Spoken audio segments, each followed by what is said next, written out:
In this video, I'll break down a concept that wins a lot of games and draws a lot of losing positions. Surprisingly, this idea is extremely underused, even though blockading is an essential concept to shut down your opponent's pawn play. Timestamps are in the description. Enjoy the video. Okay, let's start by looking at this position right here. And in this position, as you can see, white has this great pawn chain, great connect 4, going from g2 to d5 right here. And d5 is a protected passed pawn, which is traditionally very dangerous for us when our opponents have it. However, in this case, it is actually not as dangerous because it can be easily blockaded. But what do we blockade it with? Do we blockade it with the queen? Do we bring the rook? Do we maybe move the queen away and bring the rook? Or do we blockade it with the knight? Or maybe even with the bishop, but in this case, we don't have the bishop. What I want you to remember is that if your opponents have a protected passed pawn in the middle game, the best blockader for it is the knight. The knight is always going to be the best blockader. Why? Let me show you why. First of all, in this position, we play c4 just to get this pawn chain right here, because if we don't play c4, white will play b3 and he will control the c4 square. So we push the pawn to c4, push this bishop back, and now we go knight to e8. Let's say our opponent plays queen d2, now we go knight to d6. And the reason why knight is the best blockader is because it can pressure things at the same time while blockading the pawn. If we blockade this with the queen, the problem is the queen is kind of restricted. It's restricted on this file. It's restricted on this diagonal. It has some space over here. That's true. That's good. But it's not necessarily as active as it could be. However, with the knight, it's actually perfect because the knight can jump over pawns. It can jump over pieces. So it is still pressuring while also blocking the pawn. For example, if we were to push this pawn to f5 and exchange it on e4, now this knight would forever pressure this pawn on e4. Let me just make a couple of moves here. Let's just say f5. I understand that this is not necessarily the best move, but for the sake of an example, let's just do something like this. Now, this is still a protected passed pawn. However, this pawn right here is a bit loose and it has to be protected throughout the entire game. And that is the power of blockading protected passed pawns with the knight. If there was a queen here on d6, it would not be able to pressure this pawn on e4. However, with the knight, we can, because knights can jump over pieces and they are the best defenders when our opponents have protected passed pawns just like this. Now let's take a look at this position right here, and this is one of my favorite examples of blockading of all time. I mean, this is one of the best examples that has ever been played. So Samuel Reshevsky is playing with the white pieces and Tigran Petrosian is playing with the black pieces. This position is white to move. White plays this move rook to e1. A bit of an inaccurate move. It was actually better to play something like bishop to f3, and then you can start marching down these pawns with d5 because bishop f3 wins a tempo.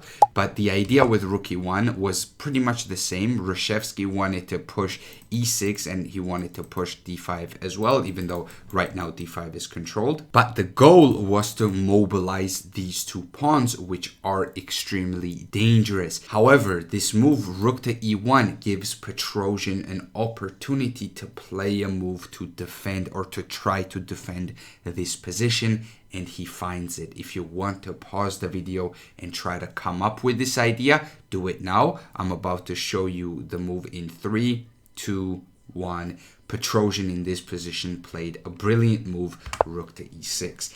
Only move to even attempt to defend this position. Now, the idea with rook e6 is that if the rook is taken after f takes e6, even queen takes is possible, but f takes is what happened in the game a bit later. So here there is a tremendous light square blockade, and you can even reroute the knight to e7 to d5, and there is nothing that white can do in order to utilize these pawns, effectively neutralizing these two pawns right here that were very dangerous all the way back here. These two pawns are extremely mobile. Now they're not mobile at all. Sorry, I accidentally spoiled what happened in the game, but it is totally fine. Also, this dark square bishop is completely walled in. It is completely useless here, and black is actually playing for equality. Black is not entirely out of the woods just yet, but this is a very nice way to try to defend a lost position. So going back, this rook was not taken right away. Instead of that, Reshevsky tried a4, just trying to destroy this structure right here. But another brilliant move by Petrosian, knight to e7 anyways, because after bishop takes e6, which was played now, pawn takes e6, and then queen to f1, Petrosian once again routes his knight to d5 and gets a very nice square. Queen f1 is a move that had to be played, because if you didn't play queen f1, then this move knight d5 was coming with a fork. Let's say you take on b5, knight d5 lands, and after a move like, let's say, queen to h4, you take on e3, and then you go rook to b8, pick up this pawn, and black is the one that's actually better here, because this pawn is going to be one. This pawn on b5 is going to be one. This square on d5 is going to be shut down, and this is going to be a very pleasant position. Basically, black is going to be up a pawn effectively, because let's say queen takes b5 here. This is white's extra pawn, and this is black's extra pawn. So white has the d pawn for black's a pawn, and the a pawn is a passed pawn, while d pawn is completely neutralized. So basically black is almost up a pawn, not technically, but it kind of feels like black is up a pawn here. So definitely in this position, black would be the one playing for an advantage. So going back to this position right here, after queen to f1, knight to d5 was played, blockading, and then bishop to d3, attacking the queen. If the queen moves away, b4 is extremely dangerous, because getting into this position with the two connected passed pawns like this is just death. You do not want to be doing something like this, because then these pawns will march forward. But going back in this position, Reshevsky sacrificed his rook for the bishop, and after pawn takes, queen takes, here b4 was played, and I don't want to get into too many details, but this game ended up being a draw after a couple of moves later.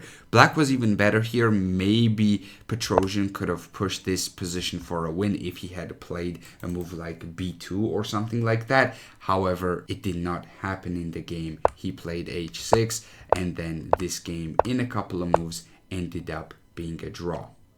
Let me show you an idea of blockading right out of the opening. So one of the best blockading examples is out of the French defense. It is in the win hour, which I play quite a bit. Knight to e7, knight f3, b6. This is all typical stuff. White goes bishop to b5 and then goes back to d3. This is a theoretical idea to bait out the bishop to d7, so it does not go to a6, which would cause a bishop trade, which is not beneficial for white. And in this position, how does black create a blockade? Well, first and foremost, in this position, one of the best moves for black is this move c4. c4 forces the bishop to move once again. It also shuts down this structure completely. So even the pawns can be used as blockaders, and these pawn chains, these three pawns on e6, d5, c4, are blockading these pawns right here.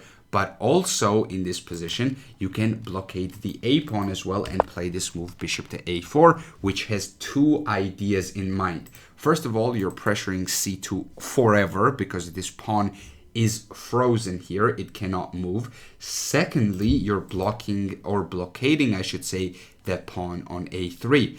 Because the pawn on a3 is blockaded, it cannot be pushed to a4, which means that the bishop cannot be developed to this very annoying diagonal. So this is a very powerful example of a blockade right out of the opening. And after this, you can do a lot of cool things. I talked about this position in my French defense video, where I was talking about ideas in the French defense. Let's say white plays this move castles. You can even do things like queen to c7. Let's say opponent goes knight to e1. These are not necessarily all the best moves. I'm just trying to highlight an idea. Let's say knight to c6. Let's say f4, and then queenside castles. by black. And because of these blockades, because we played c4 and blockaded these pawns right here, locked the structure down, there are no pawn breaks, there are no ways to open up the center, and also the bishop is blockading the a pawn, therefore this bishop cannot be developed over here to be very annoying. And yes, the b file is semi-open, but black is not going to be able to do anything on the b file. We have so many pieces covering these squares, and we can also play a5 to even protect b4 in a lot of lines. So this is a very powerful example of blockading a specific side of the board, locking it down, and also blockading a pawn to disallow opponent's bishop to develop. So definitely try to utilize this in your games. Okay, now let's talk about the position that actually inspired this video, and this position was reached by one of my students, but during the game he didn't find this move that I'm about to show you, but we did some analysis afterwards, and as it turns out, there is an absolutely phenomenal resource in this position for black to win. So the best move in this position is to create a blockade with the black pieces by playing this incredible move f5.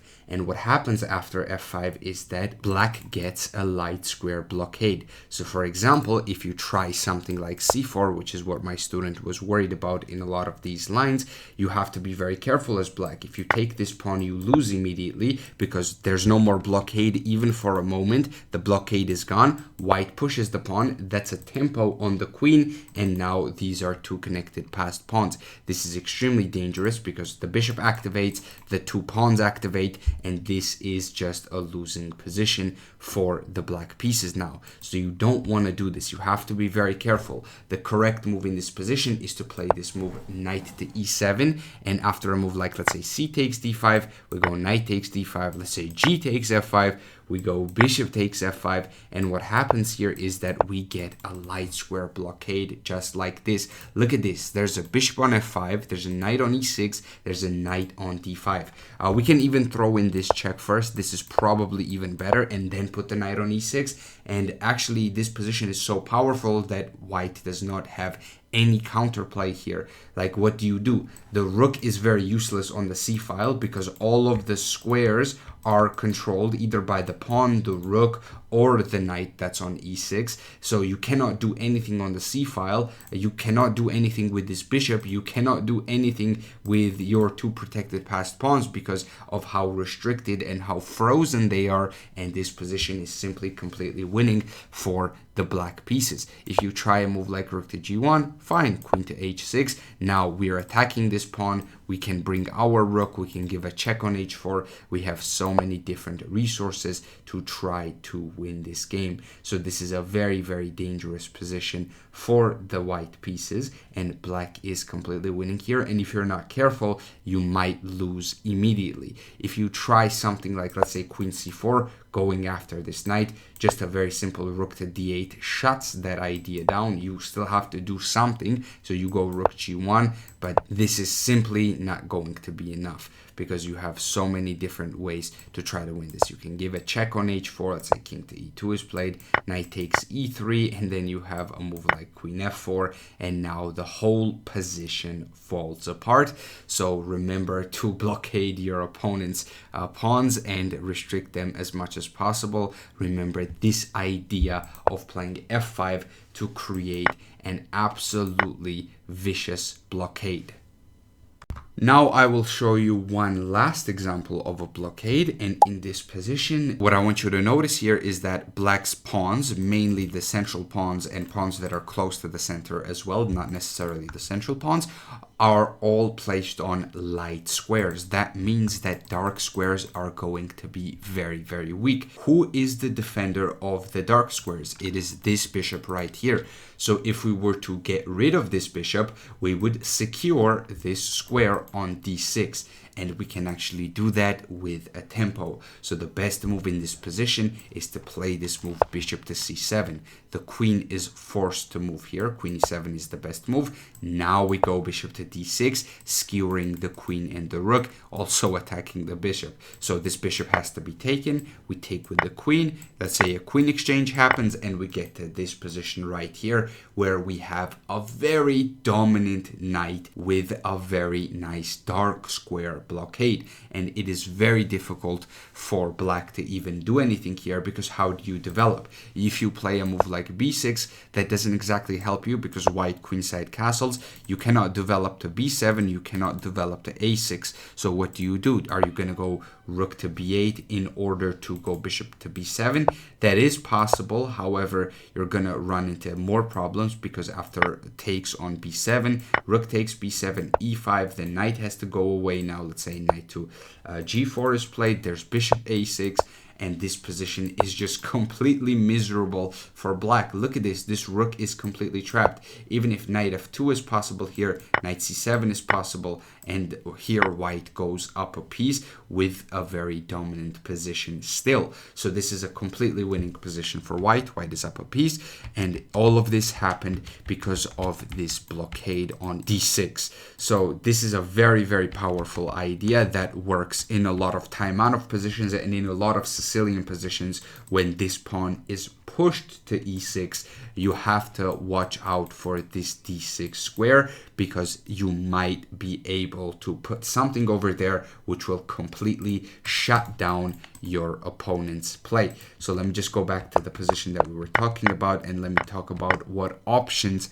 black has. So the best move and the best decision for black is probably to go knight e8, because there's not much else you can do. The problem is after takes and just a very simple, I was going to say queenside castles, but even better is knight to b5 going after c7. How do you defend this? Let's say you go rook here, now queenside castle. This is a very powerful position. How do you get rid of this knight? This knight is coming to d6. d5 does not work. You simply lose a pawn here, because there's knight to c7. So you cannot push d5.